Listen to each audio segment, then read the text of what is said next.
السلام عليكم. قصة اليوم قصة فيها أحداث غريبة جدا، لكن أتمنى منكم لا تنسون الاشتراك للتذكير فقط، أدري فيكم ما تقصرون.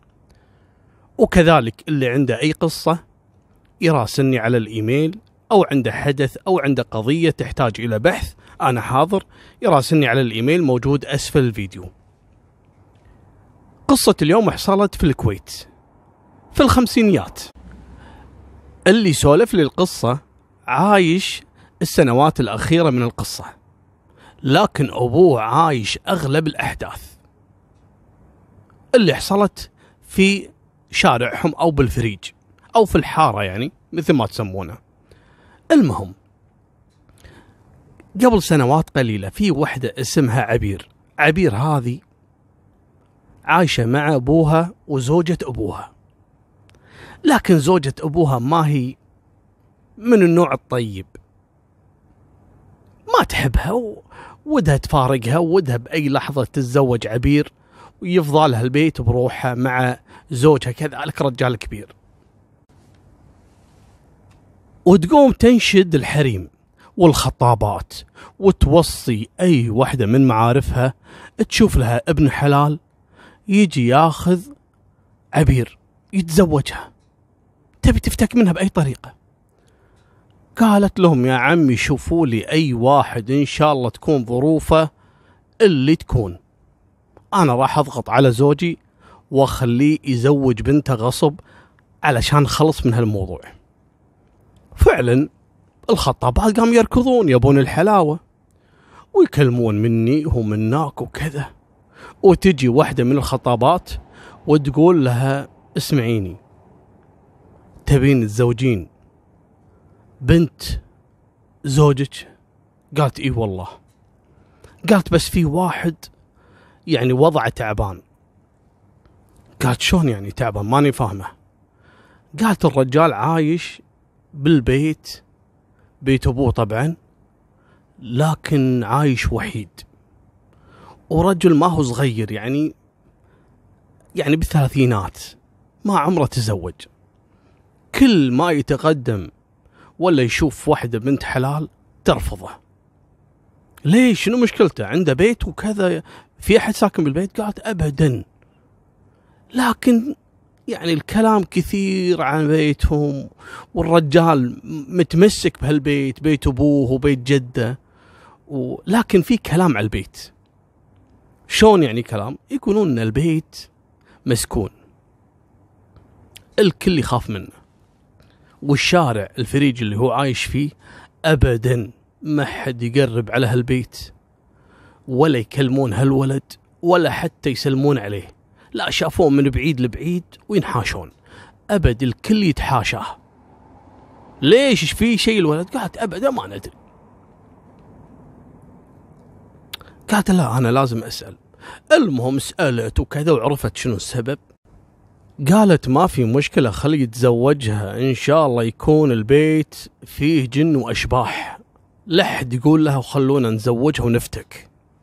وفعلا راحت الخطابه وقالت حق الولد واللي اسمه علي، قالت له يا علي لقيت لك بنت الحلال اللي تقبل فيك. قال له فهمتيها وضعي؟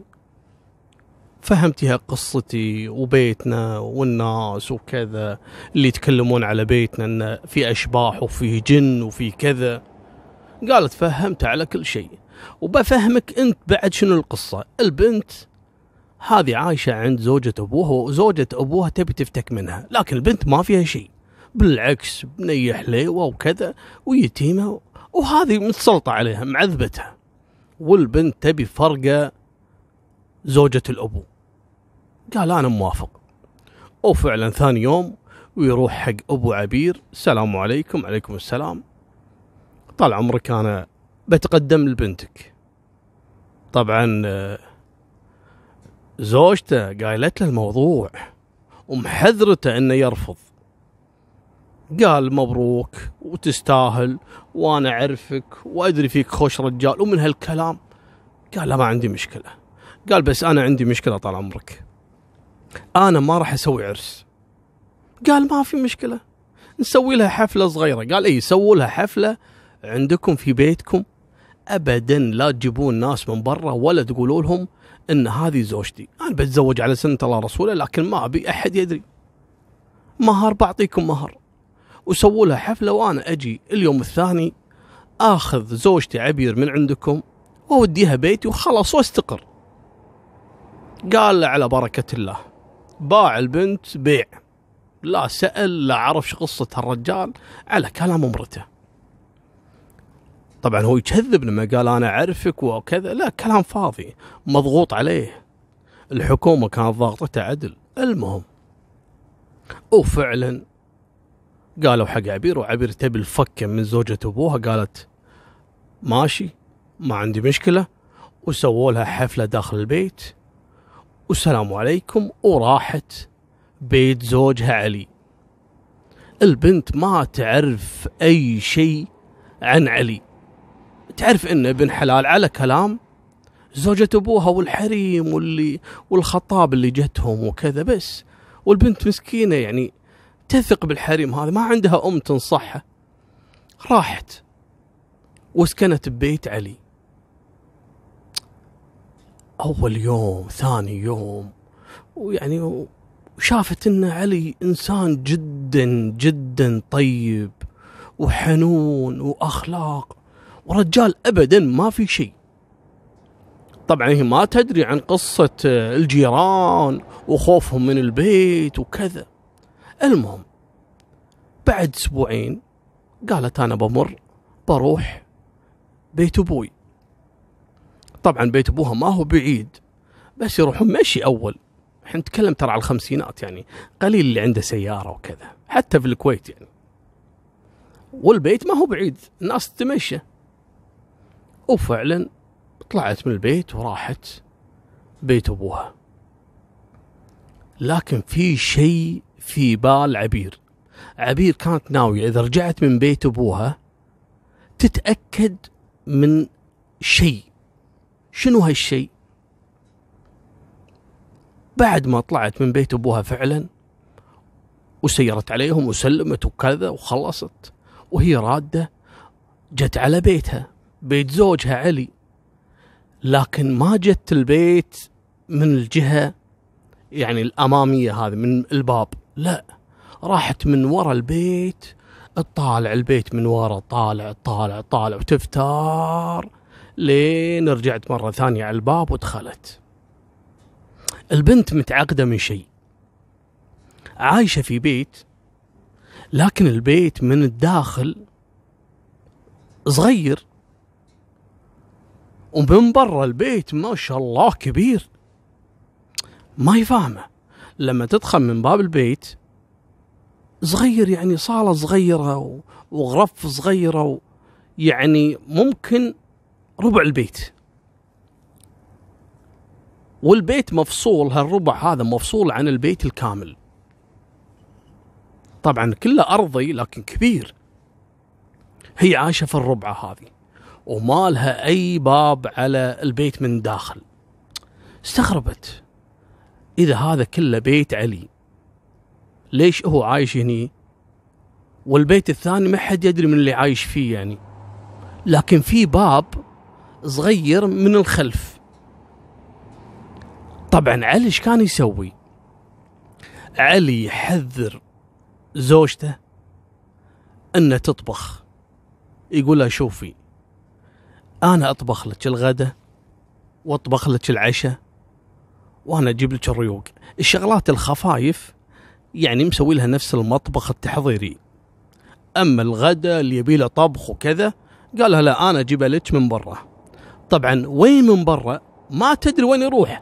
اول ايام ما هي مطيحه الميانه حيل وما تبي تضغط على الرجال تشوفه متكتم، سكتت يعني. لكن تشوفه لا بغى يجيب غدا يجيبه من قريب، يعني يروح شوي ويرجع، وبعد نص ساعة ساعة يرجع مرة ثانية هناك ويجيب لها غدا. تقول لها من وين قاعد تجيب الغدا يعني؟ أرجوك لا تتكلمين، أرجوك لا تسألين كثير يعني، هذا غدا سمي بالرحمن وكلي. يقولها أنا أطبخ. وين تطبخ؟ قال له أنا مسوي نفس يعني ربع البيت الصوب الثاني مسوي نفس المطبخ. وهو يفهمها الكلام. فأنا أطبخ وأبيع برا، وأطبخ لك وأجيب لك أنا مرة واحدة. قالت تمام الله يرزقك وكذا. لكن بقي هم سؤال، إذا هو مثلا مستغل ربع البيت مسوي نفس المطعم يعني تجهيزات يعني داخل البيت ويبيع برا، والربع هي عايشة فيه، النص الكبير من الخلف منو قاعد فيه؟ المهم قامت تدقق البنت، قالت أنا خلني أسأل زوجة أبوي. راحت لها سيرت عليها، قالت لها عم أنا بس سؤال، تعرفين شيء عن علي؟ قالت لا ايش فيه؟ في شيء؟ قالت لا بس أنا ماني عارفة، في بعض الأمور قاعدة تحصل في البيت يعني ماني مقتنعة فيها وكأحس في شيء غلط. قالت شنو؟ قالت بالليل أسمع صوت واحد يون، واحد يبكي كأنه في يعني في أحد داخل البيت. المهم هذه زوجة أبوها قامت تتعوذ بسم الله الرحمن الرحيم، سكنهم مساكنهم، لا إله إلا الله، بسم الله علي. المهم ايش فيك يا عمه؟ فيك شيء؟ قالت لا أنا على كلامك يعني.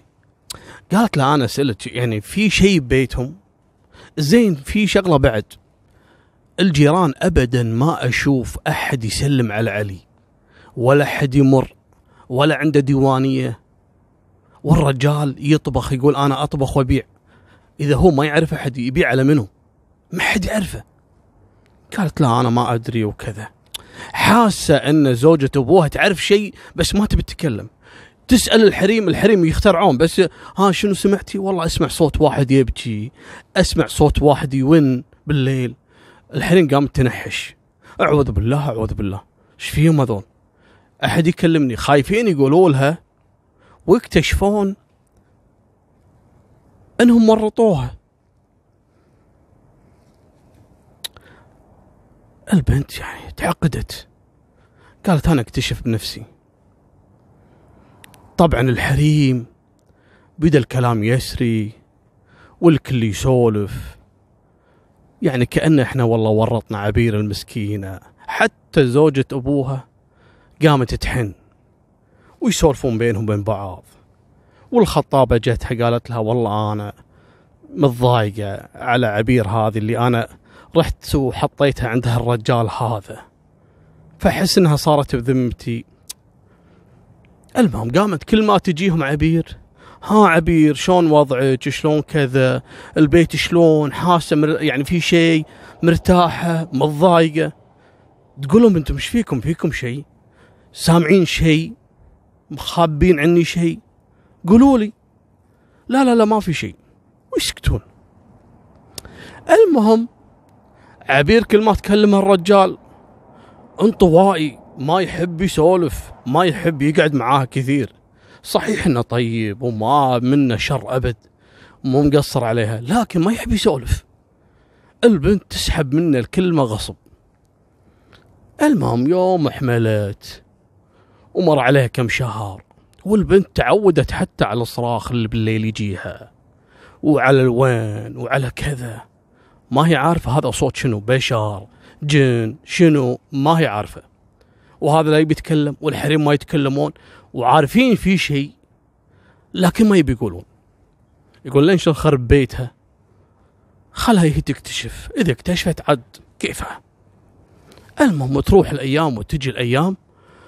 ذاك اليوم والبنت خلاص على وشك الولادة، تبي أحد يوقف معاها وكذا، فتروح تقول حق زوجة أبوها، تقول حق الحريم إن أنا لو بغيت ولد بقعد عندكم في البيت، أنا مستحيل يعني أقعد وأنا في هالحال، وهذا زوجي يروح يغط فترة ويجي، أخاف ما يسمعني، لا جاني مثلا وقت الطلق والولادة أو يا عمتي تعالي اسكني معاي. قالت له والله لو تذبحيني ما أجي عندك. تكلم الحريم الكل رافض، بسم الله أنتم فيكم شيء؟ تكلموا. هني اتأكدت ان البيت اللي فيه بلا، وهذه تسمع اصوات. قالت يبا شلون ما دام زوجي بعد مهتم موضوع ولادتي وكذا، خلني أنا أصيده في هالموضوع. وفعلا ذاك اليوم رجعت وراسها إن لازم تعرف الحقيقة. هذا شنو قصة علي، وليش منطوي كذي، وسالفة البيت هذا من داخل صغير ومن برا كبير، ومن اللي ساكن داخل بيتي قاعد يون وكذا. المهم تمسك علي، قالت له شوف يا علي، صراحة أنت خوش رجال ومحترم، والله ما يجي منك العيب، لكن تصرفاتك هذه كلها قاهرتني، وأنا صراحة كرهت العيشة معك. بسم الله ايش فيك يبا، اذكر الله وكذا، ليش سويت؟ قالت يعني لا تسولف لا تتكلم، ماني عارفة أنت شنو قصتك، شنو شغلتك، الناس ليش ما أحد يكلمك، ما أحد يسولف معاك، ما عندك ربع، ما عندك أصدقاء، ما عندك، تكلم قول يا أخي شنو قصة البيت؟ قال له أي بيت؟ قالت البيت اللي احنا قاعدين فيه. البيت أدخل من داخل بنيانه كأنه ربع البيت، لكن من برا كبير، من اللي ساكن في البيت ورا يعني. قال لا لا لا، هذا مكان أنا أحط فيه يعني أطبخ، زين خلني أشوفه شو المشكلة، في عمال في شيء خلني أشوفه عادي. قال لا لا لا ما له داعي. قالت زين شنو الأصوات اللي قاعد تطلع بالليل، أنا كله أسمع واحد يون وأصوات تخوف، وأنا يعني قمت أتعود، لكن شيء يضايق، قول لي شنو القصة فهمني. قالها زين اهدي، أنت مصممة الحين تعرفين الحقيقة كاملة؟ قالت له إيه نعم في حقيقة وأنت مخبيها عني، قول أنا زوجتك والحين بولد وبجيب لك عيال يعني أنا أم عيالك وكذا، وصدقني والله لو البيت مسكون، لو في جن، لو في بلا، أنا بصمد معاك وبوقف معاك لأنك أنت بن حلال وخش رجال، لكن خلني معاك بالصورة، فهمني الله يخليك. أنت مصممة تسمعين السالفة؟ قالت مصممة. قال لها اسمعي، طبعا الحين سالفة علي وعبير يعني بالألفية 2010 2015 تقريبا. قال لها في الخمسينيات حصلت سالفة. قالت شنو السالفة؟ قال هذا بيتنا ترى من الخمسينيات لليوم، ترميم على ترميم على ترميم، أنا مستحيل أترك هالبيت. قالت له زين وش المشكلة يعني بالموضوع؟ قال أنا أقول لك شو المشكلة، البيت هذا الشارع كله يخاف منه، يقولون فيه جن وفيه كذا، ترى مو الحين، من الخمسينيات إلى اليوم. الله أكبر، ليش؟ قال يعني من أيام أبوي ومن أيام جدي، هذا البيت بيت ورثة وأصبح لي بالنهاية. قالت زين كمل.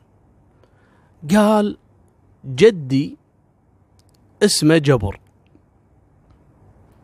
جبر هذا عنده أخو اسمه علي، وأنا مسميني علي على أخو جدي، ماشي؟ قالت ماشي.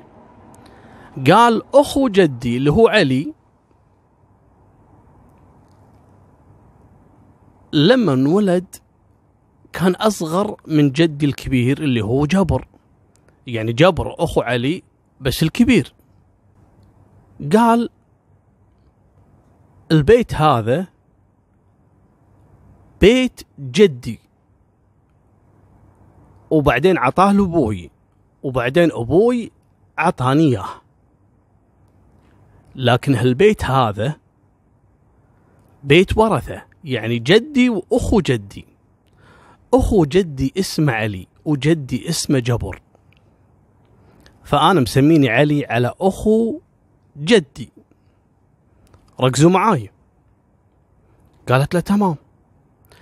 قال القصة كلها تتمحور على أخو جدي اللي هو علي. هذا علي عاش معاناة ولا بالخيال، وهي كانت سبب كره الناس اللي في هالمنطقة وخصوصا اللي بهالفريج في بيتنا. يكرهون البيت ويخافون منه بسبة أخو جدي اللي هو علي. ليش؟ قال جدي جبر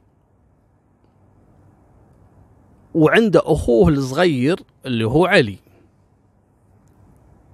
وعايش مع أبوه وأمه. فيوم من الأيام أبو جدي يعني أبو جبر أخذ أخو جدي اللي هو علي وقاعد يتمشى فيه بالشارع بالفريج. كان عمره تقريب 6 سنوات 7 سنوات. ويمر عليه واحد من جيرانه، فقام أبو جدي وسلم على جاره وشاف معاه البنت الصغيرة وقام باس على راسها وقال له مبروك وكذا، الله يخليها لك يا رب ويحميها ويحفظها ويحفظ لك بنتك فلانة نورة. فسمع الكلام منه أخو جدي اللي هو علي، سمع السالفة قال حق أبوه، قال له لا يبا، نورة مو بنت أبو جابر اللي هو الجار، لا هذه بنت أبو يعقوب. قال له شنو؟ اسكت. طبعا انحرج، يقول أبو جدي انحرج، شلون ولده يقول كذي يعني؟ والجار انصفق وجهه شوي وكملوا. كانوا يعتقدون انه يعني زلة الطفل قالها وخلاص انتهى الموضوع، كل واحد راح بطريق. الجار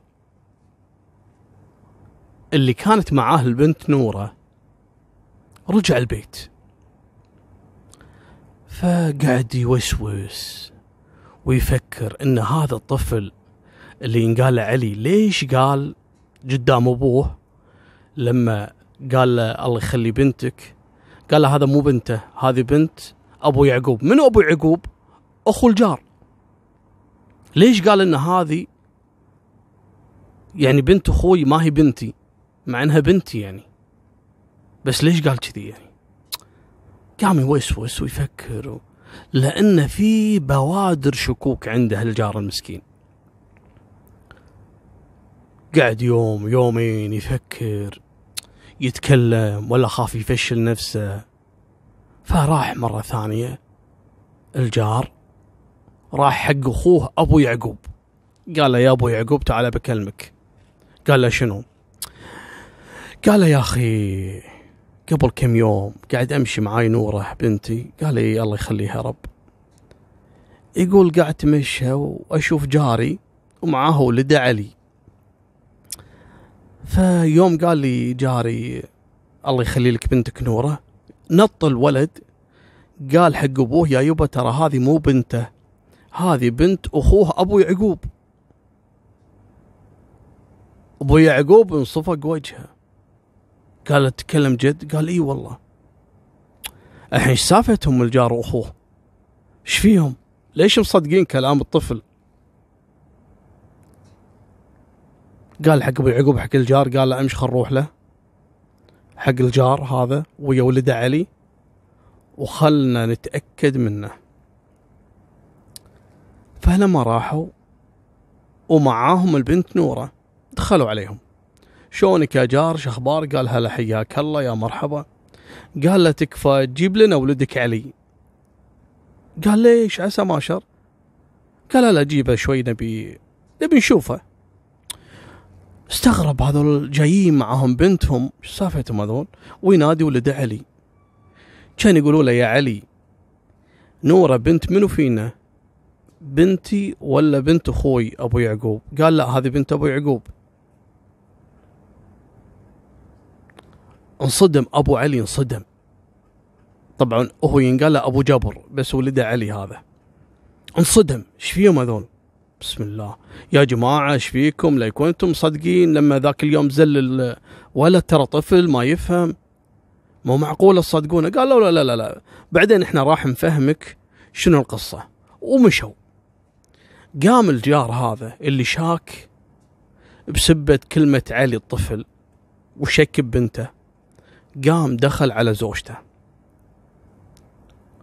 ويحط السلاح على راسها، قال لها أقسم بالله لأذبحك إذا ما قلتي لي نورة هذه بنتي ولا لا. قالت أقسم بالله بنتك، أقسم بالله ما عمري خنتك ولا كذا، شلون تشك فيني أنت أصلا؟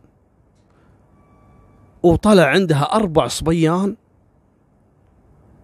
وبنت اللي هي نورة، ما عنده بنت إلا هذه.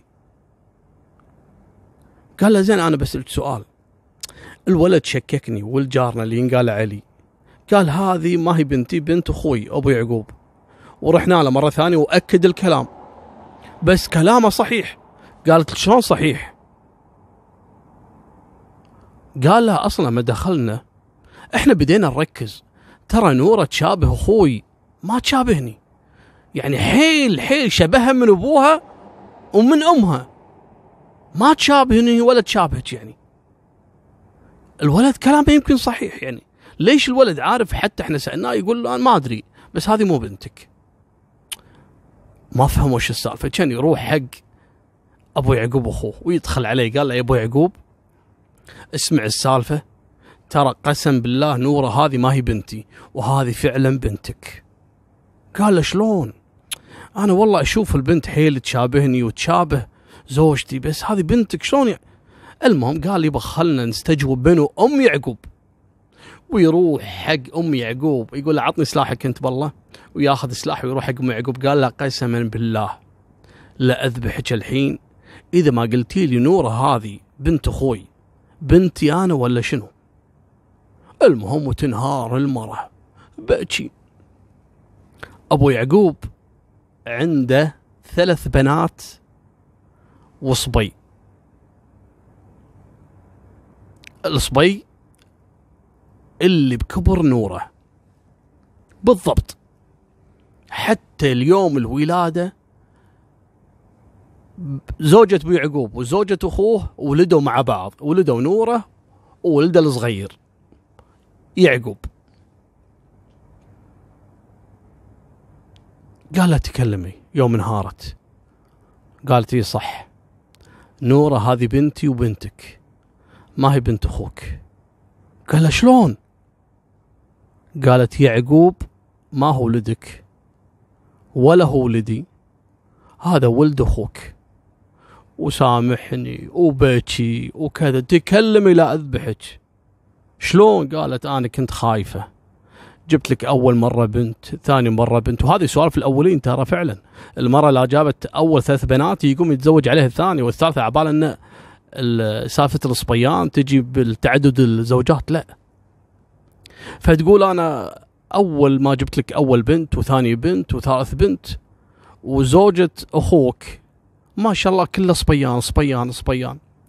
فسبحان الله جت آخر ولادة لي اللي هي نورة مع ولادة ولدها الأخير الصغير اللي أنت سميته يعقوب بعدين، ورحت عطيت ذهبي كله حق الداية اللي كانت تتولدنا. طبعا الكلام الحين بالخمسينات، علشان تبدل وتعطيني واحد من عيال زوجة أخوك وتاخذ بنتي. وأنا فكرت فيها قلت هذه بنتي وتعيش عند عمها، ما هي بعيد وإحنا جيران، على الأقل آخذ ولدهم وربيه وانت تفرح إنه يصير عندك صبي وانت سميته يعقوب. أنا كنت خايف إنك تطلقني ولا تروح تتزوج علي. لا، انهار الرجال.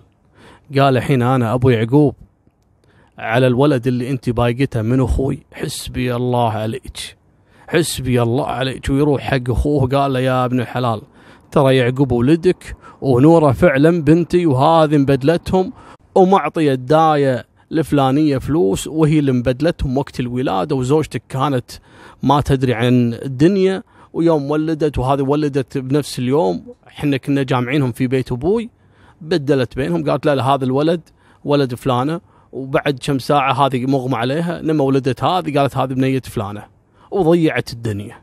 حسبي الله ونعم الوكيل. طبعا تقول لي ابو طلال معقوله؟ اي معقوله. شنو؟ مستشفيات حكوميه يصير فيها تبديل بالخطا، حكوميه. شلون ولاده بيت يصير بلاوي، خصوصا هذول يعني زوجات اخوان يعني ونفس البيت والدين، يصير كل شيء يصير بالفلوس يصير. المهم الحين السالفه مو البنت والولد وهذا ولد هذا وهذه بنت، لا لا لا لا، السالفه علي ولد الجار شلون عرف انجنوا. الحين كل واحد خذ ولده وهذا خذ بنته وانتهت المشكله. لا، حطوها براس منو اللي صغير الطفل هذا علي. شلون درى؟ هذا اكيد في جن، هذا اكيد في شيطان. ايش دراه؟ عمره 7 سنوات. ايش دراه؟ هذا في جني، هذا في شيطان. اقلبوا عليه الدنيا، الشارع درى بالسالفه والدنيا. طبعا اكيد راح يدرون. فجاه ابو يعقوب صار مو ابو يعقوب. وين ابو يعقوب؟ يبقى طلع هذا ولد اخوي وزوجته بايقه بنتي ومبدله بينهم، فيلم صاير. دروا العالم. ايش دراكم؟ والله علي اللي كشف الموضوع. منو علي؟ 7 سنوات. شلون 7 سنوات؟ تبون الصدمه؟ علي عمره 3 سنوات يقول لك حفظ القرآن. بسم الله الرحمن الرحيم. 3 سنوات قسم بالله يقول لك 3 سنوات حفظ القرآن. شلون؟ حتى الملا اللي كان يدرس يسمونه ملا حسين ما كان حافظ القرآن عدل. هذا حافظ القرآن أحسن منه 3 سنوات 4 سنوات. يجي يسمع عنده في الكتاب هذول اللي في المدارسهم اللي بالمساجد، يسمع القرآن علي وهو عمره 3 4 سنوات. جننهم. شنو هذا؟ قالوا يبا هذا ما هو إنسان، هذا في بلا. الحين جزاه الله خير كشف الموضوع. قال لا لا لا لا، كشف الموضوع هذا موضوع ثاني. هذا في شيطان داخله يقول له شنو اللي راح يحصل، يعني يعلم الغيب. ما تسوى عليه إن ساعدهم، لو مخليهم على عماهم أحسن. أفضحوا فضيحة العالمين بالشارع بالفرجان وبالمنطقة اللي في علي، اللي فيه جني، اللي رد قصة كذا، اللي رد هذا لهذا، واللي رد هذا لهذا. الحين علي شنو سالفته صج؟ علي شلون كذي؟ شلون؟ شو العقلية يعني 4 سنوات حافظ قرآن؟ وش عرفه بسالفة علي؟ طلع فيه مرض. تصدقون أنا يوم سمعت القصة قعدت أبحث، فعلا في مرض كذي. يقول لك هذا مرض نادر، يعني يحصل كل قرن 12 شخص بالعالم. يعني شوف نسبة، يعني جزء من واحد، والله ما أدري شلون أحسبها لكم، بس 12 شخص بالعالم كل قرن. مرض نادر جدا. إن هذا الشخص من أول ما يطلع على هالدنيا ويكون شوي واعي، يعني يفهم إن هذا أبوه هذا أمه، خلاص من عمره سنة. يقول لك هذا المرض يسمونه مرض عدم النسيان. صدقون أكبر نعمة عطانا إياها رب العالمين نعمة النسيان. واحد ينسى الزعل، ينسى الهم، ينسى له قريب توفى، ينسى له أبو توفى، ينسى له صاحب توفى، ينسى مرض حصل له، ينسى هم ديون عليه وراحت، ينسى يعني تعرض لسجن، ينسى تعرض لأي مشكلة، ينسى. النسيان نعمة. تدرون لو أن الإنسان ما ينسى يعيش مهموم طول عمره. لكن المصيبة أن الكثير من الأشخاص الحين يوثق كل شيء، ما يبي ينسى. علشان كذي يشوفون بعض الناس يقعد يفتح ألبوم بالصور القديم، لما كنت مريض، هذا هني لما كنت تعبان، هذا هني بعزة فلان الله يرحمه، هذه الصورة لما صار فينا كذا كذا.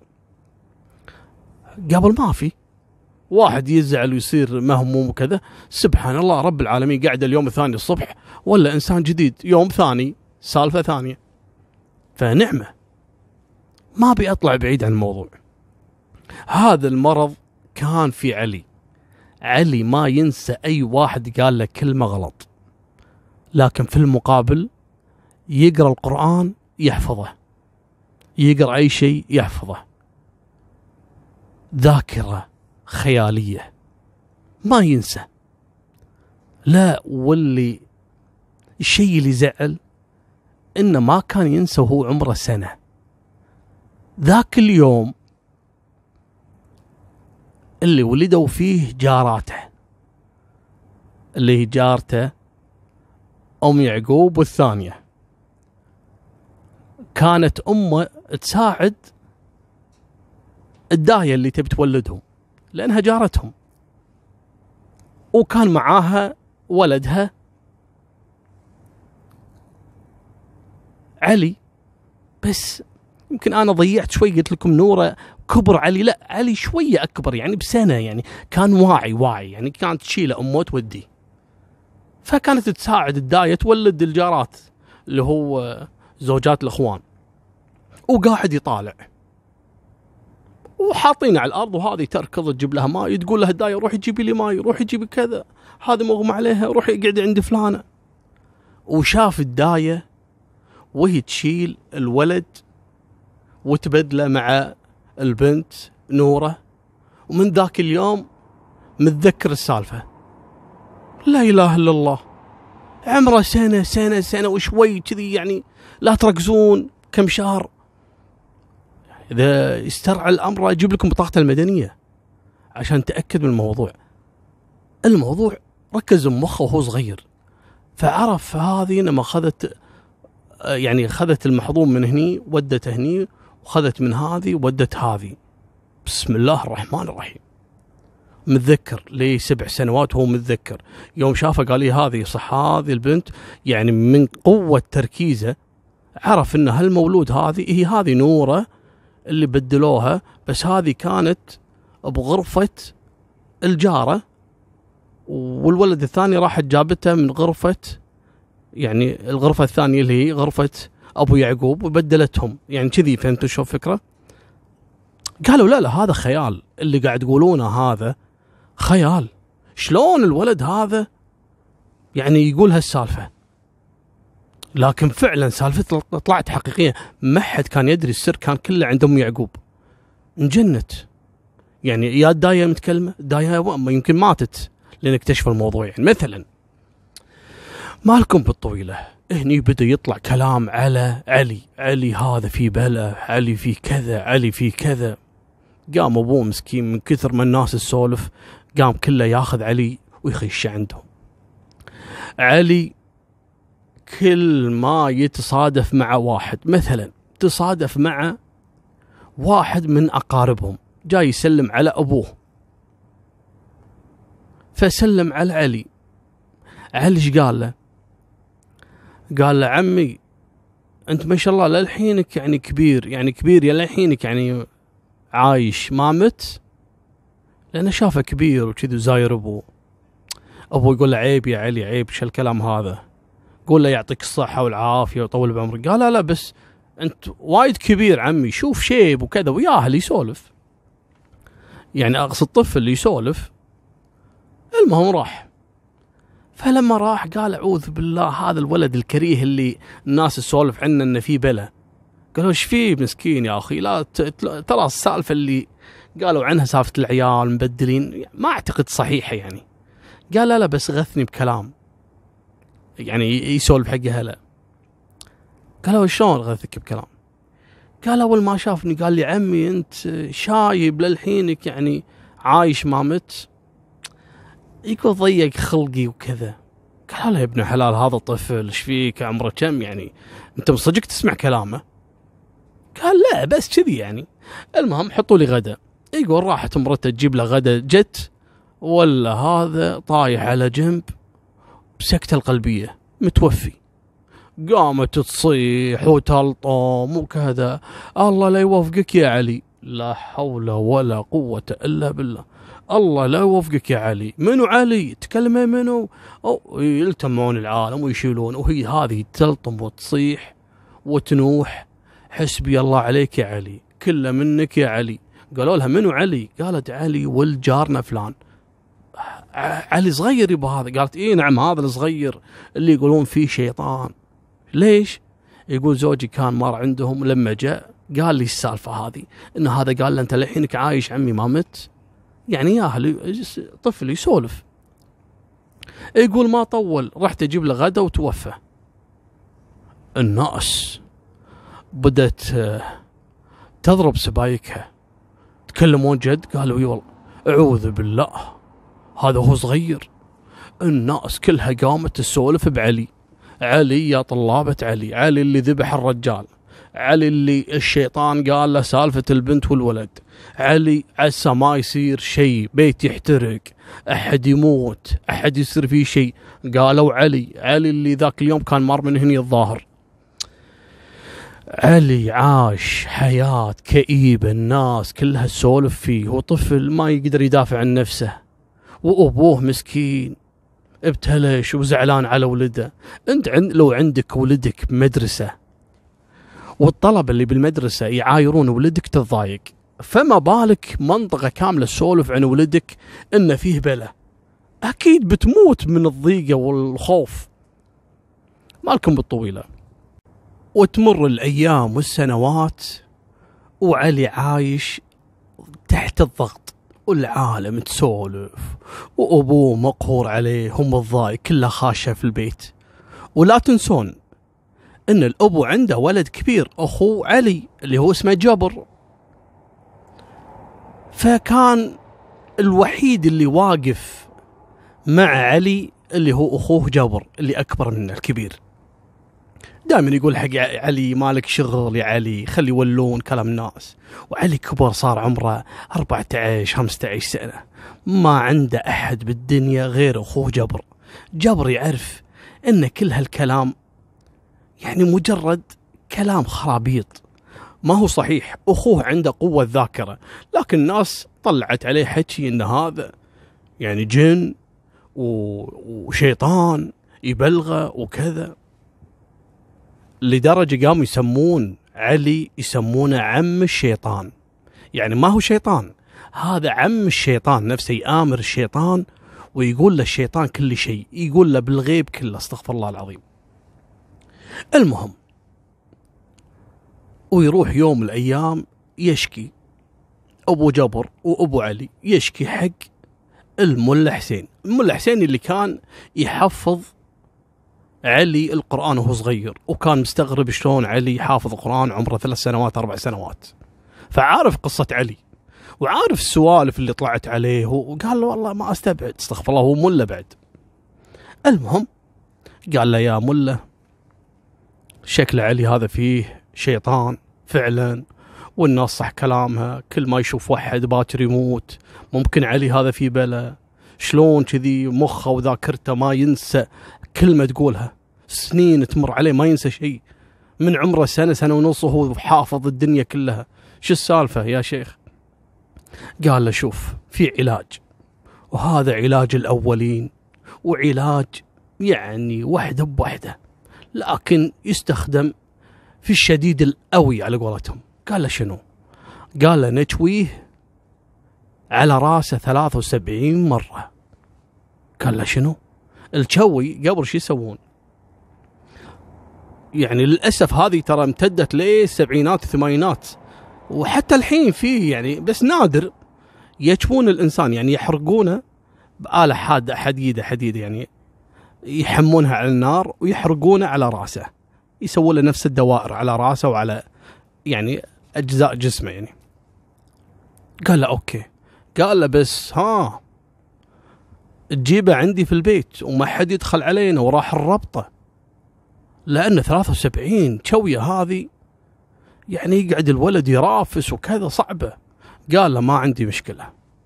قال زين شلون تفكنا من أخوه جبر اللي 24 ساعة يمشي مع أخوه علي؟ قال مالك شغل، أنا أجيبه لك. واتفقوا ذيك الليلة إنه ياخذ أبو جبر ياخذ ولده علي ويوديه عند الملا حسين. قال حق زوجته وحق جبر أنا بوديه ملا حسين يقرأ عليه وكذا. قالوا ليش يقرأ عليه؟ ايش فيه؟ ما في شيء. قال لا ما يخالف وكذا. الحين يا جماعة راح أطول. ويدخلون البيت، بيت ملا حسين، ويقفلون الباب ويحطون نفس الحديدة وكذي علشان ما حد يقدر يفتح عليهم الباب، ويربطون علي. علي استغرب، يبا ليش يا يبا ليش؟ شو مسوي يا يبا؟ ويجيبون الحديدة ويحمونها على النار لين صارت حمرة مثل الجمر، ويقومون يحرقون راس علي. شوية هذه يعني نفس النقط وكذي. والولد يصرخ يا جابر يا جابر، ينادي على أخوه المسكين، عنده أخوه يحن عليه أكثر من أبوه. يا جابر، يقول لك الشارع الفريج كله يسمع صراخ علي، الناس قامت تموت من الخوف، ولد يصرخ، وهذا اللي يسمونه عم الشيطان. قام والناس قالوا خلاص الحين راح يطلع منا الشيطان ويدخل فينا. الناس قامت تسكر بيبانها والشوارع فضت، الشارع كله فضى، الناس عايشة برعب منه. والولد يصرخ الشوية الأولى الثانية الثالثة، ويصرخ المسكين يا جبر الحق علي يا جبر، يبا تكفى يبا أرجوك يا يبا. ما قالها يبا هذا علاجك يا يبا، استحمل ما يخالف. وهذا شغال الملا حسين وشوي، ويروح يولع النار ويشوي، كل ما طفت راح ولع. قام حرقه على راسه، حرقه بالحواجب، على يدينه، على رجوله، 73 شوية لين أغمى عليه. لا بقت كم شوية بعد شووه وهو مغمى عليه. الولد خلوه مشوه، شوهوا الولد بهالحرق، لا حول ولا قوة إلا بالله. الولد صار مثل المسخ، دم مشوي الولد، ويعني حتى خارت قواه وطاح الولد خلاص يبي على وشك الموت، مغمى عليه المسكين. أخوه جابر طبعا سمع بالسالفة، وأمه يركضون على بيت ملا حسين ويطقون الباب، يحاولون يكسرونه، يطلبون من الجيران يفزعون وياهم، الكل خايف، لا لا لا, لا. واخر احنا ما لنا شغل، ويسكرون بيبان خايفين، لا لا راح يطلع منه الجن وراح يدخل فينا. يبا ما في جن، الله يخليكم. يطقون الباب، يكسرون الباب على ملا حسين لين فتح لهم الباب، ولا مسكين حسين مغمى عليه على الأرض. طبعا الاتفاق شنو؟ أن علي لما بعد ما يشبونه يقعد في بيت ملا حسين ليه الصبح علشان ياخذونه يودونه البحر. ليش؟ يحطونه على الجال اللي هو عليال، يعني على الشاطئ، قبل لا تجي الموجة، موجة الماي، علشان لما تغطي المايه، هذا ماية البحر، تغطي جسمه، يعني يعالج الجروح اللي تصير فيه. يعني تعرفون ماي الملح ماي البحر يعني يعالج. فهذا كان الاتفاق، وفعلا خلوه في بيت ملا حسين، يعني قضى الأمر خلاص. الولد شووه وخلصوا، استسلم جبر واستسلمت أمه للموضوع. المهم قعدت تبكي، وأخوه جبر يبكي عليه. المهم لين طلع الصبح، قام أبو جبر وراح بيت ملا حسين، وشالوا علي للآن وهو مغمى عليه، وساعدهم ولد الملا حسين علشان ياخذونه يودونه البحر وينومونه على الشاطئ، ويسووا له نفس المركب. شلون المركب؟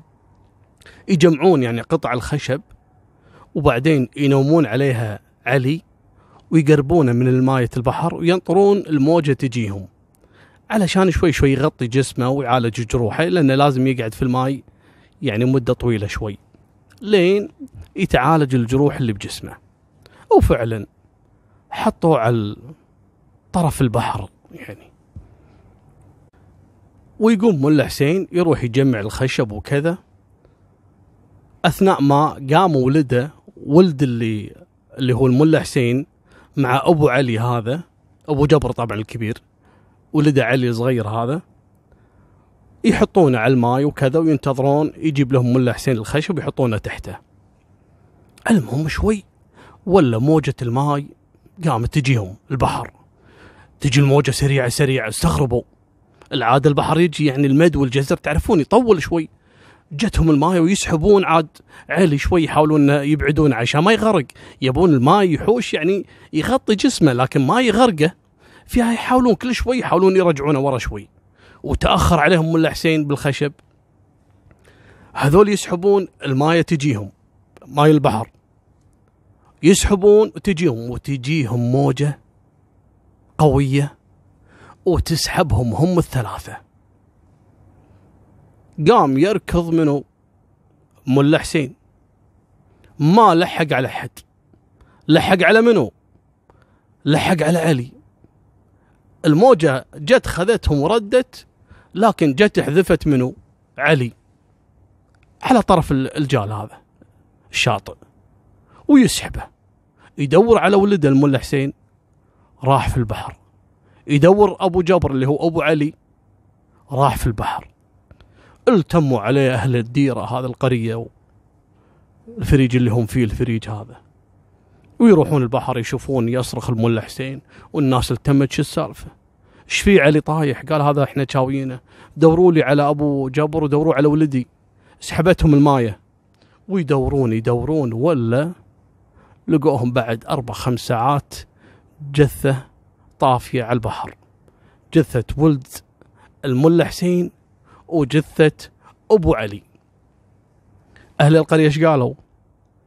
قالوا هذا الشيطان عم الشيطان علي، لأنه غضب على أبوه وغضب على ملا حسين، ذبح ولد ملا حسين وذبح أبوه بعد.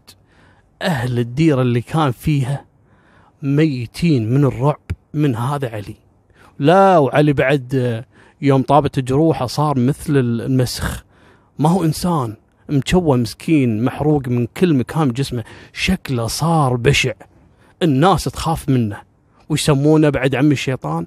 اكملت ذابح أبوه وذابح ولد الشيخ، انتهى الموضوع.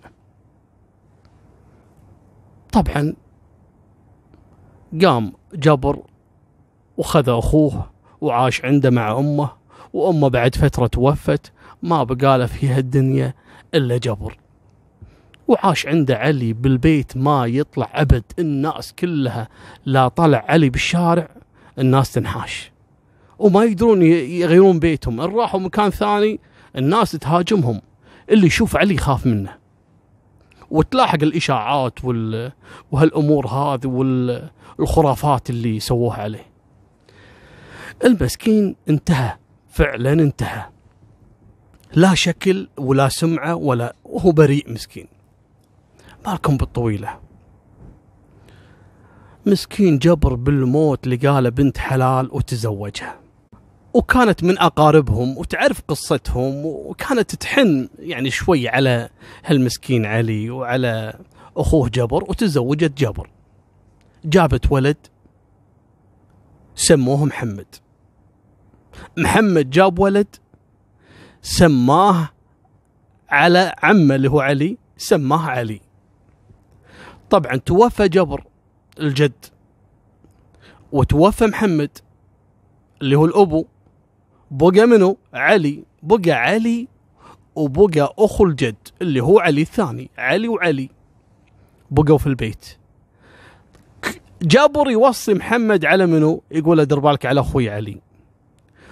ومحمد يوم جاه ولد وتوفى أبوه جابر، يوصي ولده علي، يقول أنا سميتك على عمك علي اللي هو يعني أخو جدك علي، دير بالك. وتوفى محمد. سبحان الله، علي باقي، الناس تموت وعلي باقي، لين وصل إلى حفيد أخوه اللي هو علي اللي مسمينه عليه. وتمر الأيام والسنين، ويبقى علي هالمسكين هذا إلى سنوات أخيرة، والناس تطلق عليهم الإشاعات وإن البيت مسكون. يحسبون علي اللي هو عم إبليس، اللي يسمونه عم إبليس، إنه مات وإن روحه ساكنة في هالبيت. لكن هذا الحفيد، حفيد يعني طبعا حفيد أخوه، كان مخبيه داخل البيت. وهذا مسكين علي يون طول الليل لين يدخل عليه حفيد أخوه بالأكل، ويقعد يسولف وياه ويونسه. لكن مسكين يعني ما يقدر طول عمره قاعد بس ينجاب العمه، يبي يروح يترزق الله، يبي يشتغل، يصرف على نفسه، يصرف على عمه، ولكن بايع الدنيا علشان بس خاطر عمه. ولما تزوج عبير قام يعني عزلها في بيت ربع، وكل ما يروح يطبخ عند عمه هناك اللي هو قصدي أخو جده، علشان يوكله ويجيب الأكل حق زوجته. وهني قال لها فهمت يا عبير؟ فهمت القصة كاملة؟ طبعا عبير قعدت تبكي بكي، قالت له كل هذا لا إله إلا الله، كم عمره الحين هذا اللي هو أخو جدك، كم عمره؟ قال بالثمانينات وشكله بشع جدا، أنا خاف تشوفينه تنحاشين من البيت. قالت لا والله أنا عايشة المر مع زوجة أبوي وعذابها، وهذا مسكين بالعكس الله يخليك خلني أشوفه. قال لها تعال امشي، وياخذها ويدخلها على عمه. قال له عم هذه زوجتك؟ قال له اي نعم يا عمي. طبعا خلاص يعني نسخ المعلومات العم، ما ينسى يقول لك الحين بالثمانينات، وما ينسى اي شيء حصل له وهو طفل، ما ينسى الألم والقهر والناس اللي كانت يعني تنمر عليه، لذلك يقعد يوين طول الليل ومتضايق، كله يتذكر هذا قال لك كذا وهذا. 88 سنة تقريبا يتذكر كل شيء، هذه قمة المأساة فعلا. وما يعني يسهى عن التفكير إلا لما يجيه حفيد أخوه اللي هم مسمينه على نفسه علي. طبعا عبير احضنت هالجد، حسبة الجد، احضنته وحبته، وانا مثل بنتك وانا احبك وانا اعرف انك مظلوم يا عمي يا حبيبي واللي تبيه قالت له يبغى افتح البيت، خلى بيت واحد انا اطبخ له وانا اسوي له. وفعلا عبير خلت البيت جنة، جابت عيال وجابت هالالعاب، والعيال فتحوا على الدنيا ويشوفون يعني اللي هو علي الشايب ويحبون، حتى لو كان شكله مرعب لكن متعودين على يعني منظره من ولادتهم، فتأقلموا وصار وقام يشوف. وصل للتسعينات لين توفى الله يرحمه علي. وعلي كذلك اللي هو حفيد أخوه جاه ولد وسماه جبر على جده اللي ما قصر مع أخوه علي لين توفى. وهني انتهت قصة معاناة حصلت في الكويت من الخمسينات، ما انتهت إلا في 2015-2016 تقريبا. هذه نهاية سالفتنا، وفي أمان الله، مع السلامة.